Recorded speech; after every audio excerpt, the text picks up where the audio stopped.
All right, welcome to the office on Lagos Talks 91.3. My name is Michelle Ago, and it's 28 minutes now past the hour of 4. Beautiful day in Lagos, amazing weather, if you ask me. It looks really beautiful outside. I feel like just going outside to get in some fresh air, but it's all good. Today on the office, as you know, we bring you great conversations, great insights into your professional life. And what way to do it than to partner with CIPM, that's the Chartered Institute of Personnel Management. And today's topic would be on becoming a value-driven workforce. Some people do not know how, organizations do not know how to get there. And today we have a professional who will be joining us today.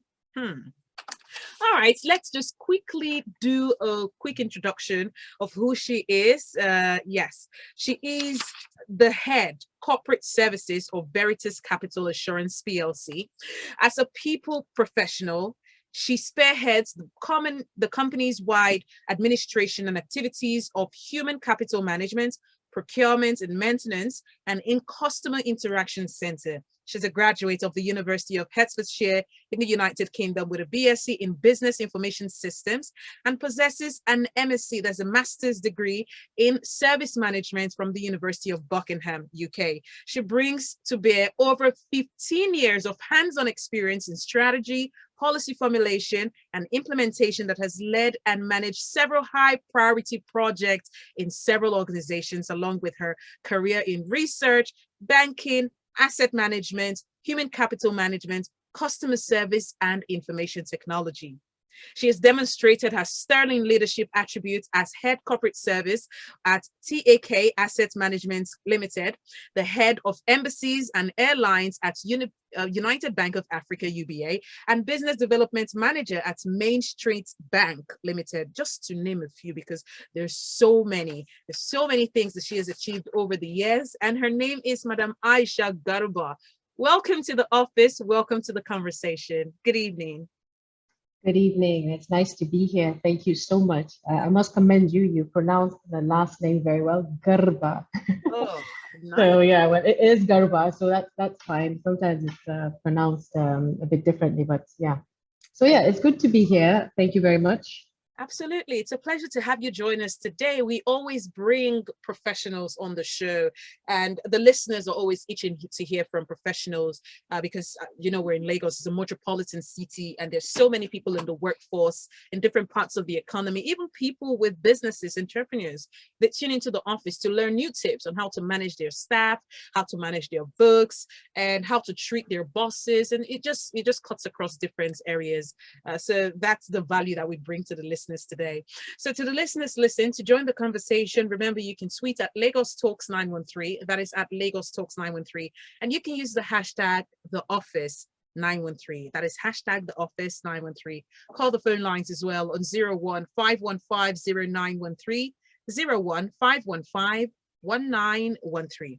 Let's get into the business of today. How would you describe a value-driven workforce? Value-driven workforce. First time hearing the entire sentence, but what really is the definition for that?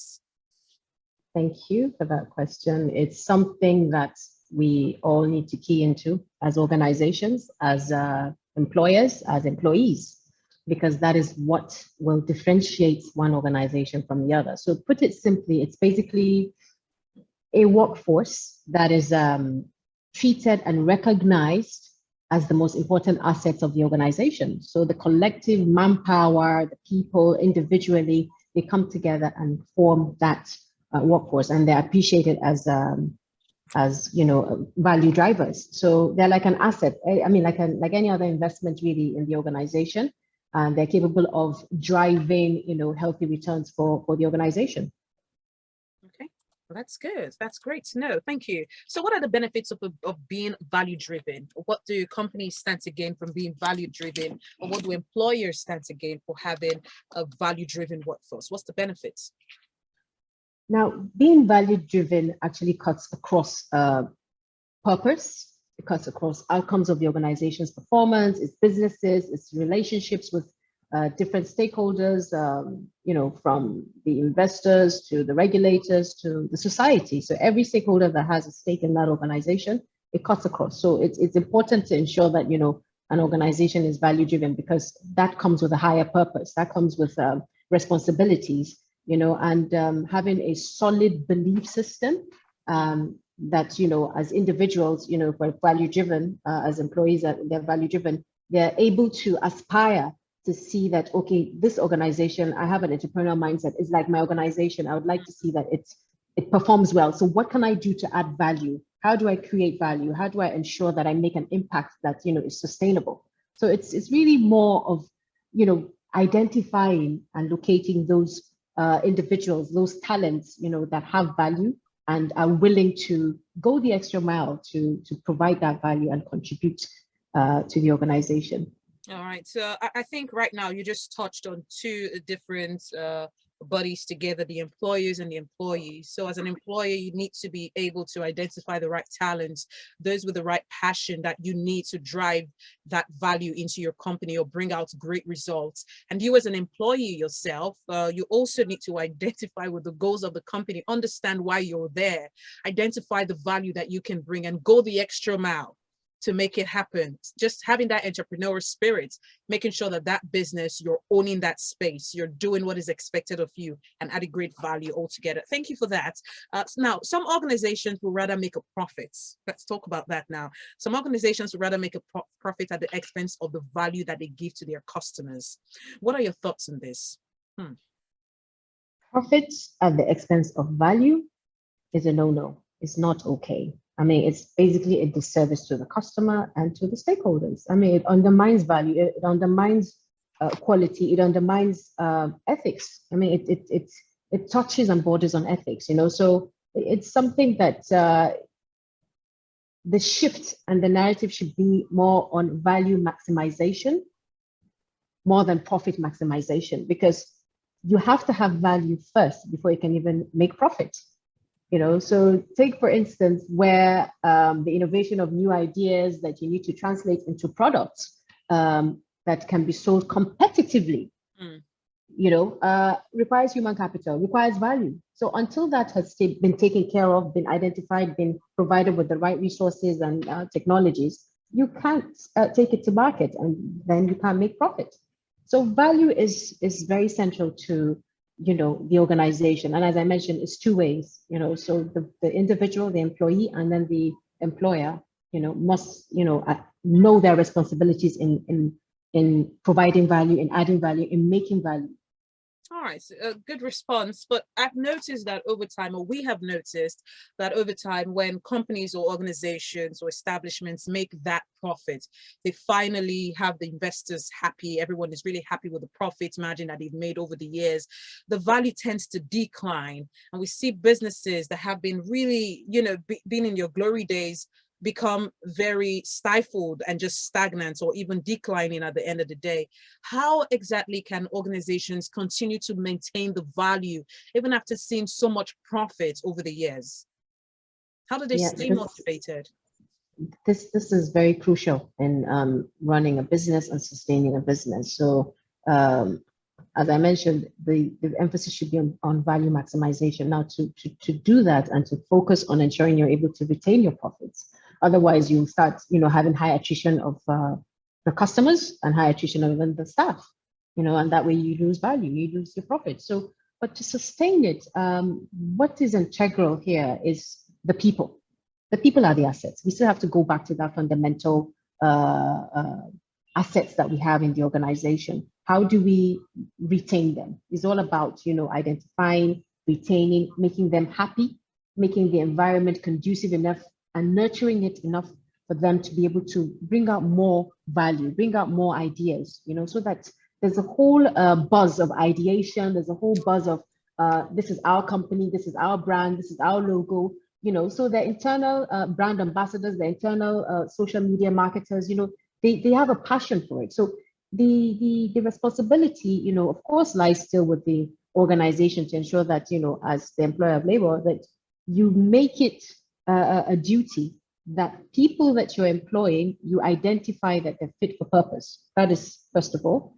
And if you do identify them and you bring them in, you must retain them. And in retaining them, there are lots of things that you need to look out for in ensuring that they stay with you in the organization from the time you you put up the ad, the time you interview them, you onboard them, you do the induction, you send them on training, you monitor their performance. You are able to provide experiences that will bring out the best in them.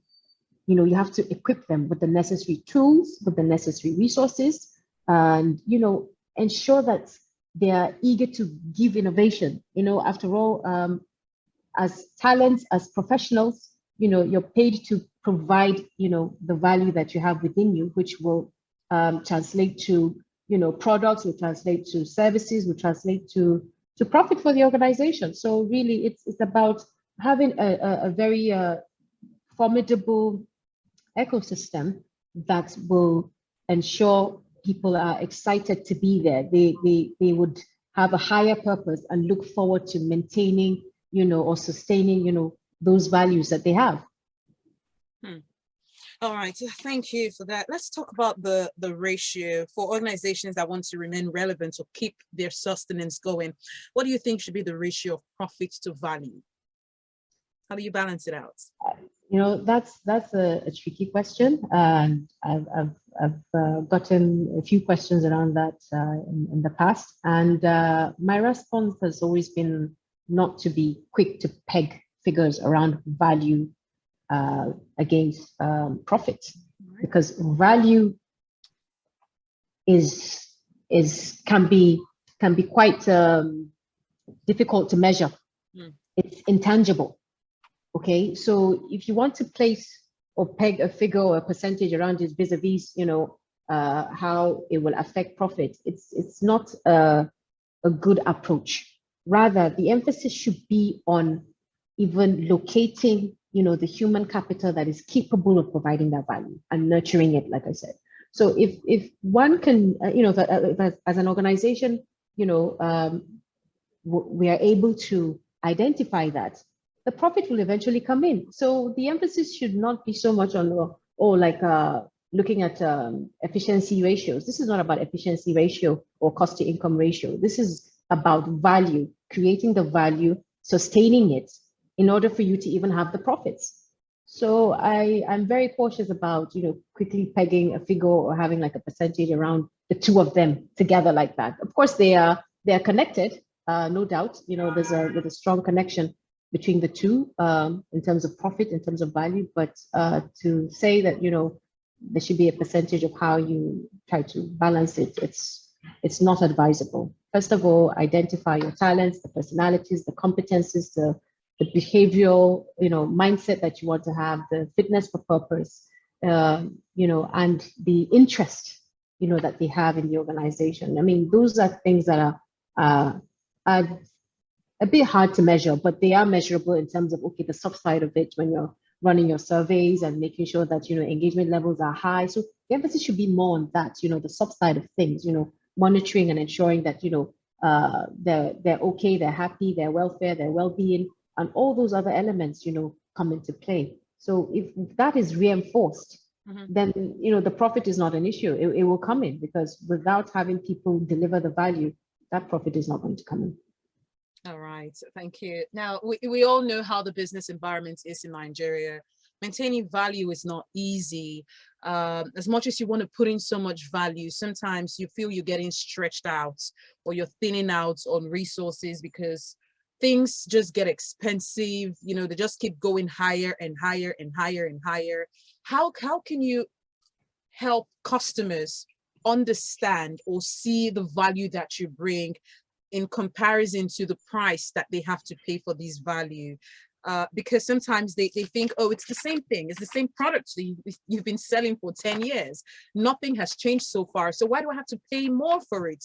How do you let them or bring them into saying that, you know, things are getting expensive, but of course you don't want to tell them that literally, but how can you remarket the same product and make it more valuable to the list to those that are buying it, the customers or the consumers, you know, while still changing the price at the same time? The simple answer is feedback. They have to be carried along. Yeah.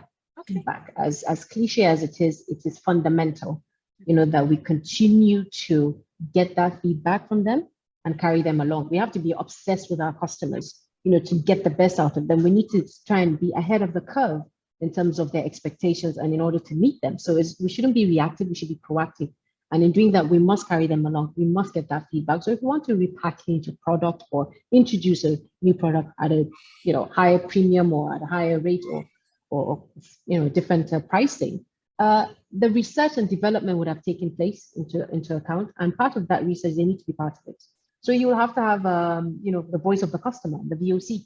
So you need to understand, okay, we're about to launch a product. We're thinking about introducing some more features into it, but it's going to come at a slightly different cost. So you will need to have like a focus group discussion. So it's not going to go out there yet, but at least you'll have a handful of products that you can sample their opinions, different demographics, and with that, you can now say, okay, based on the different demographics, I've done like a deep test, a litmus test to identify that, okay, with this sort of demographics, if I introduce this kind of features at this pricing, what would it be like? But mind you, this feature, this is the benefit that you stand to gain, and value is two-way. So you're getting value for this, and as an organization, we'll ensure that we're able to meet your needs. So it's about, like I said, being ahead of.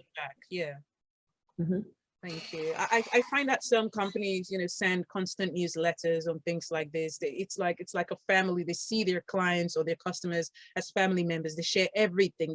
They share new products, new pricing, explaining, trying to make them remain with them, and not lose this customers. So like you rightly said, feedback, the mechanism, it has to be there. A lot of Nigerian businesses are still learning with this regard, digital marketing and connecting with your base, with your clients, with your customers, and maintaining them over the years by constantly communicating with them and giving them that much needed feedback and getting feedback from them as well. So communication, absolutely key. What is the role of HR professionals? The show is also centered around HR professionals, kind of.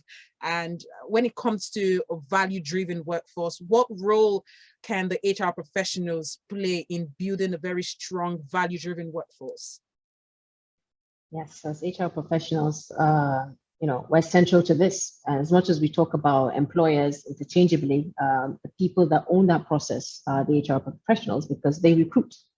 The talents, they identify them, so the role there to ensure that, there's a value-driven workforce is by focusing on the leadership, by improving the leadership effectiveness of the organization, investing in employee engagement across the employee life cycle is important. At every stage of that life cycle, you are checking the pulse of the employee. Voices to make a change here. I would need even one voice can make a big change. We've seen what the millennials have done and things have changed since then. So even the lone voice, pay attention to what that lone voice is saying, because they might come up with an idea that can transform things and will benefit everyone else. Okay, so it's keeping basically our eyes and ears very closely to how the workforce is feeling, because the individual performance, productivity, input is what translates to the organization's collective performance and output. So you don't want to have a disgruntled or disengaged employee in a team. He or she will eventually have an effect on the combined output of that team. And that has multiplier effect in different departments and across the organization. So it's to be proactive again in identifying those engagement levels, those employees that are disengaged, and being able to discuss with them, engage them, and find out what their concerns are. Of course, it's not possible to have 100% perfect system, but it should be accommodating and flexible and agile enough to listen and tweak certain things that, by and large, you would have at least a 90% engagement level that is high and sustainable. So with that, you continue to just transform, carry them along, encourage them, and make sure that you have a good reward system. Because for the talents that you have, you must have a good reward system that recognizes what they've done, and they're rewarded promptly. It's just one of those things that is a two-way thing. So they give, it's taken, but you also have to give back to them. Because without them and some of the values that they've brought in, certain organizations won't even, be successful, but won't be where they are. So let their efforts count, let their legacies matter, so that even when, they're no longer with the organization, that they've made an impact, in that organization. So yeah, it's really to appreciate people. At the end of the day, they're human beings. You need to appreciate them. You need to, really love them too. That's splendid, as you've rightly said. But let's talk about the employees right now. How or what do they need to do to become value-driven themselves? It's great to see that employers reward their staff, the employees, recognize them, appreciate them, show them love for giving so much value. But how can the staff or the employees remain value-driven over the years, maintaining the same enthusiasm, the same vigor, the same motivation to give their best to the company? What do they need for that to happen, and what can they do to maintain it? As an employee, it's very important to remain relevant. In remaining relevant, you need to keep researching, you need to keep reading, you need to keep developing your skills. It's constant. You just have to continuously better yourself. It's very important, because even waiting for the organization to provide you with that training is not something that should be primary. You learn on the go, you learn on the flow. You're at that point, you'll even bring in certain ideas as you're confronted with certain challenges, and that's why you're the paid professional, to be able to think wide and deep. So it's a continuous learning journey as well as an employee. So it's to really equip yourself with as much knowledge, as much learning as you can. Yes, the organization supports you too, but please, for you to be really value driven, you even have to be ahead of the organization. You don't have to wait for the organization to take you on training. You should be the one that should even be ahead of it, and identifying the training that you want the organization to sponsor you for. And if they don't, like I said, you must, because at the end of the day, it's for you. The value that you get, or the lessons or the learning that you get, the skills, the competency and everything that you get is for you. The organization is not going to stop you and say, oh, spill out everything that you've learned and leave it behind. No, you're taking it somewhere else. So if you've been able to successfully apply what you've learned, kudos to you. That means you're an expert there. You're a practitioner there. You've been able to successfully carry it out and apply it. Absolutely. Okay, so it's important that you're ahead of the organization in learning. It's very, very important, because that's what will keep you ahead of everyone else, will keep you competitive, and really relevant, and your worth more than anything else, and you don't have to wait to have it labeled or tagged. You know your worth. Thank you so much. We've been listening to Madam Aisha Garba, and she is the head corporate service of Veritas Capital Assurance PLC. With over 15 years experience, I'm sure you listening, you have a question for her.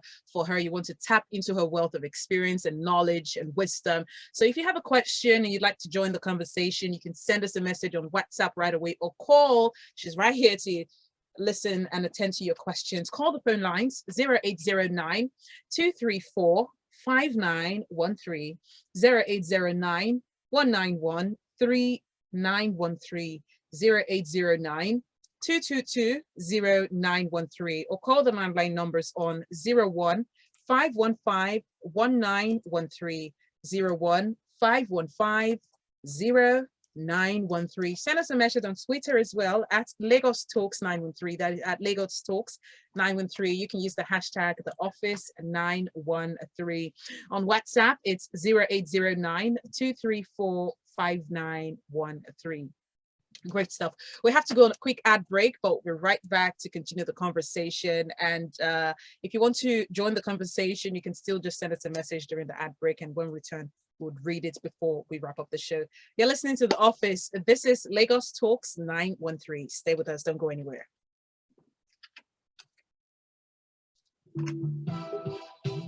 The Chartered Institute of Personal Management of Nigeria, CIPM. Hello, Ma. We're going on a quick, well, a not so quick ad break. It's about 10 minutes, but when we come back, we'll just wrap it up. Thank you.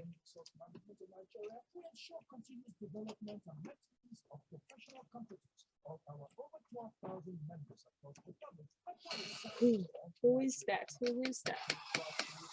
Hi, Zil. She's on Zoom. Well, how you doing? Sorry, look like you've been working with your suit on today. Whew. I'm so tired myself. Please throw this one away. These papers, I hate seeing too many papers. And I don't have anything to talk about today. What else is No. new? I don't have what to talk about. I'm not even sure I want to talk about anything. That's it. Oh, you want to repeat? I don't know. Ooh, that's too high, I don't think.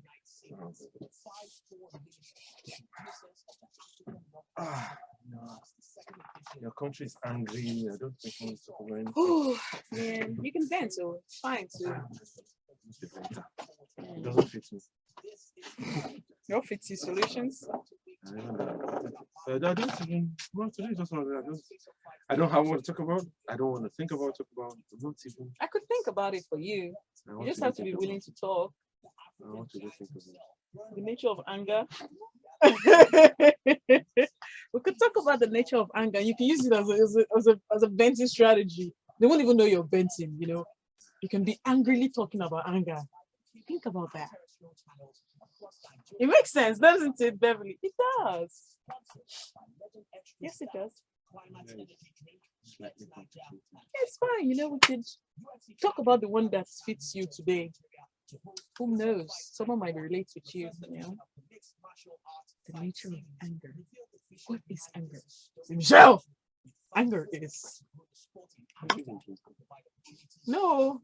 Hunger is even. I'm so hungry. My food is right here, but I don't even have the chance to eat. I got rice. Same old thing. Just around here. But you're good, right? You're not hungry or anything, right? Are you okay? Yeah. Why don't you get something to eat? Order something real quick. No, nothing. Well, there's an ad break that would take us to 10 minutes as we speak.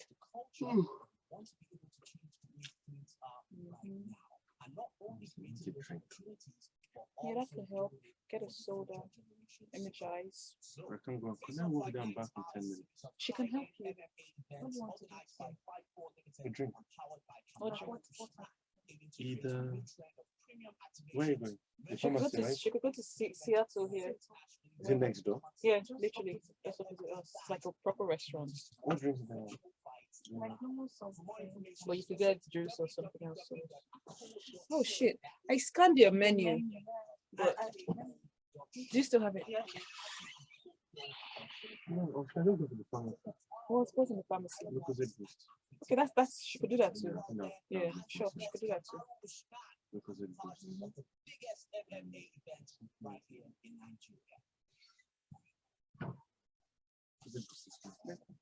Nothing, no snack, sandwich, something. You know what? Baby girl. So Go to the pharmacy. yes, Across the road. Med Lucozade Plus or Boost whatever. and Bounty chocolate bar. That's a lot of money for Lucozade. But I don't know what it is. you know what? Enjoy. Boost and Bounty chocolate. One each. One bounty. Yeah. One bounty is there. Two. Get two. That's too small. No, just for my blood sugar. For bounty though, you're one of them. Yeah? Who's that? Weird. I hate it. Yeah. I mean, I eat it if they dash me, but I could eat Snickers. I like Snickers. I love Mars. I don't like Mars Hmm. because the thing inside used to get in between my teeth and Oh, Mars is the best. Maltesers is great. I like Maltesers. But the problem with Maltesers is when you chew, the crunchy part gets in between your teeth as well. Oh, so you don't use toothpick, do you? I don't like it. So that's why. So I like. So if I'm doing Maltesers, I have to suck it. Yeah. It's slow. I want to eat Yeah, something. yeah. Bounty is about the one that can eat quickest because it's coconut. Yeah. You and the video are the only people I know. I like bouncy. It's a childhood thing. My father used to buy them in packs. But when I finally had sense, I have no. So it's funny when I'm eating, I prefer Snickers. Snickers is my best. yeah, When I'm buying, I still buy Bounty. yeah, it's just always been there. This Bamishe thing was upsetting me. Someone's reaction is upsetting me. And I took him on Twitter. And I think what's really upsetting me is that, you know how these APC people, they're bullies. They just, Oh, on Twitter. not when you speak against them. It's just they keep coming. No, I just muted the conversation. Oh, I'd love to read that I tweet. just muted the conversation. Then somebody I respect a lot also came at me. Which was, But I'm like, as far as I was concerned, what you said was victim blaming. Oh, for Bamishe, Yes, against as Bamishe. far as I'm concerned, and I kept explaining, is the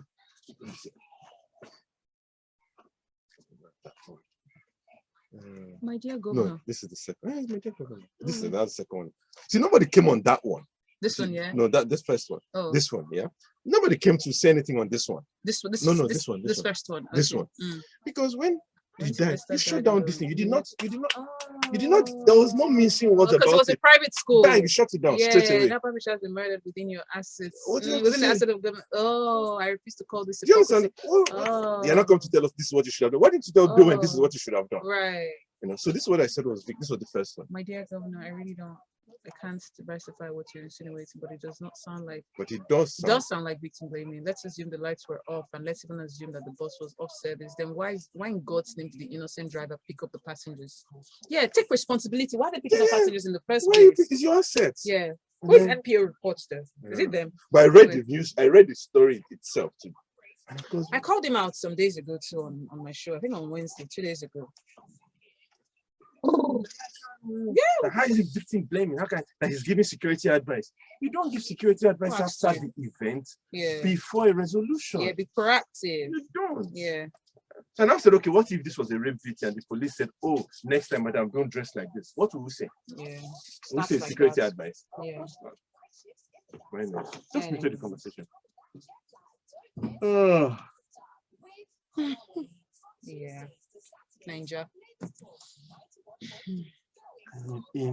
And then they dressed him up. They dressed who up? The driver. In what? In clothes? The uniform. The BRT, right. When he was arrested, he was not wearing the uniform. And I was like, why do we treat murderers like this? Why do we treat... And that's what they do with Chioma. That's what they did with this other murderer in Calabar. So do you remember last year? Yeah. Why do we treat them? Yes, they always present you as... Yeah. Like, meanwhile, let it be ordinary weed. You saw somebody. They will snap them, looking Snap in the them, mess. beat them. Yeah, for EFCC. Murderer. Yeah. EFCC. Yeah, because the murderers work for them. Murderer. Yeah. You dress the person up. I know. I had to even defend this girl. Very annoying. Chioma. The CEO, something TV. Ataga. Yeah. Murderer. The one that was in. Pageant. Yeah, it's reform. Yeah, it's reform. What do you want now? She's in prison. What do you want? You want her to be miserable. But she hasn't been sentenced. I think her trial is still on. Yeah, but she's murdered. There's no bail. She murdered that guy, though. She killed. I think the stage. I think there's. I don't think she killed him. How do you kill someone like that? If And she just didn't think you kill don't. him, she was an accomplice in killing him. Either way, it's murder. You understand? Yeah. She was part of it, even if she didn't use Maybe her she hand. didn't know it was going to be a killing thing. Maybe she thought it was going to be theft, get his money from the ATM or his belongings. Still No, but she wasn't a part of the murder. Still murder.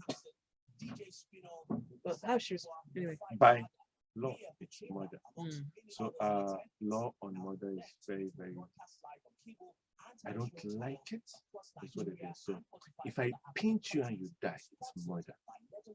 So whatever you do, even if you did not know or did not intend that it should lead to the death of the person, if the person dies, you can be tried for murder. Interesting. I mean, that's 3-1. you understand? So that's the law. I don't like it, but that's the law. So people have said she won't beat it. She's a fine girl in prison. What? I mean, what would you? What more do you expect? want? You want them to be beating her every day or raping her every day? She's in prison. You're not happy. Which is why I said I tweeted something yesterday or 2 days ago. That a lot of people are not really looking for justice. They're looking for revenge. Someone else said justice is a form of revenge. Justice is not revenge. Revenge is between justice and revenge. This is how I do it. You want to talk about that? No, I'm saving it for the future. We already have our topic today. And not only creating those opportunities, but also doing it for the future generations to come. So, Face Off Fight Nights are a series of high-end MMA events organized by Fight4 Limited and powered by Kamaru. create a new trend of premium activations, merging sports and entertainment in an internationally proven concept and giving MMA fans an opportunity to watch professional fights live. For more information, visit www.ako.show. That is www.ako.show. Okay, ma. We are back in 30 seconds. Ira Box and Afri tickets. Oh, your guest So is make still sure there. you go out there and support Since I got Kamaru Usman and be part of the biggest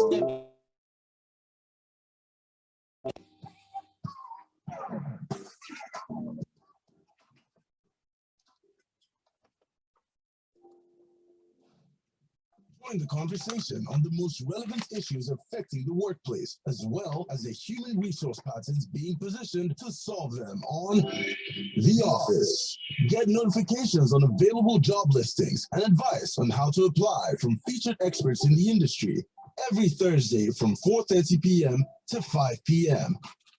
Only on Lagos Talks 91.3. Welcome back to The Office on Lagos Talks 91.3. We have Madam Aisha Garba, who is joining us today. She's been a part of the conversation, educating us and just enlightening, the workforce and giving us insight on value-driven workforce and how to get there. She's the head of corporate services, Veritas Capital Assurance PLC. Welcome back to the conversation, ma'am. Thank you.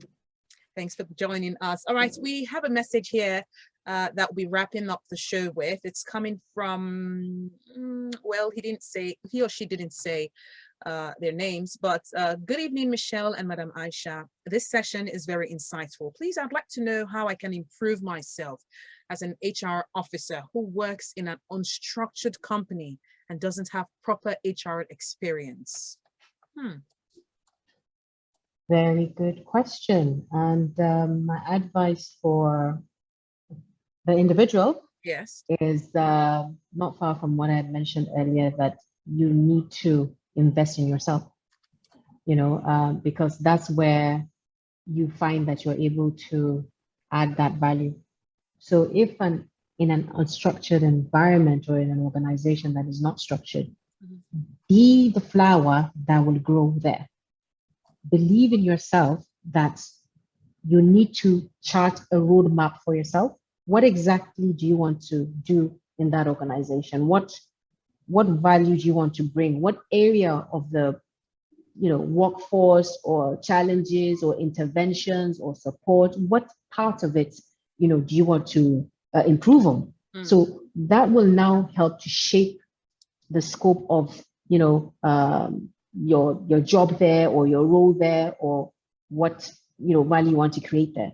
So for me, if I were in that kind of environment, definitely what I would do, and that's what I've been doing, is that I don't limit myself to waiting for the organization to send me training. In fact, I invest more personally or individually on my training, on my development, and also being able to look at other disciplines, other bodies of knowledge. So don't just limit yourself to HR. You could have a combination or a hybrid of certain skill sets that can now help you improve a certain issue in the organization. So I would take it as a challenge upon myself that as unstructured as this organization is, I must add value in one way or the other. So what area of it do I want to dimension?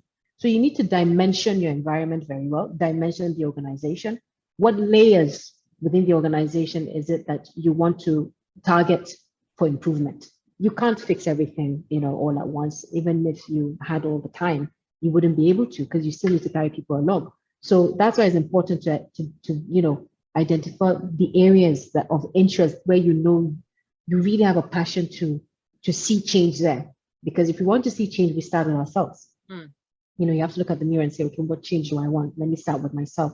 So if there's certain skill set that you want to hone in on or sharpen, then go ahead and go and sharpen them and come back and definitely, do what you need to do to transform that place. So I would want that individual to remain there and do what he or she can to make sure that they make an indelible impression in that organization before even thinking otherwise than being there. So please, my advice is don't be in a haste to just take a walk. Make sure that wherever you are, that you add value in one way or the other. Let your legacy speak for you even after you've left the organization. But first of all, look inwards. What area do I want to develop? If I'm short of a certain skill or a gap or whatever, how do I address it? So that person needs to be sure how and when they want to actually, move swiftly into action. So what he or she must develop herself first, and then use that tool, to apply it in that environment. So you have to equip yourself. You have to equip yourself with as many disciplines as you can that would be, of course, relevant to what you're pursuing. All right. Thank you so much. It's been a pleasure having you join us on The Office today. Hopefully we'll have you back soon on other topics and areas of expertise that you do have to share with us. Then for those who are listening to us on for the first time, remember that The Office is brought to you by CIPM, that's the Chartered Institute of Personnel Management, in partnership with Lagos Talks 91.3. We'll be back next week, Thursday, from 4:30 p.m. to 5 p.m. Until then, coming up next is Zeal on Critical Thinking. Stay with us. All right. Okay. Thanks for joining us, ma'am. Thank you very much. Right. Thanks. Thank Bye. Bye. You want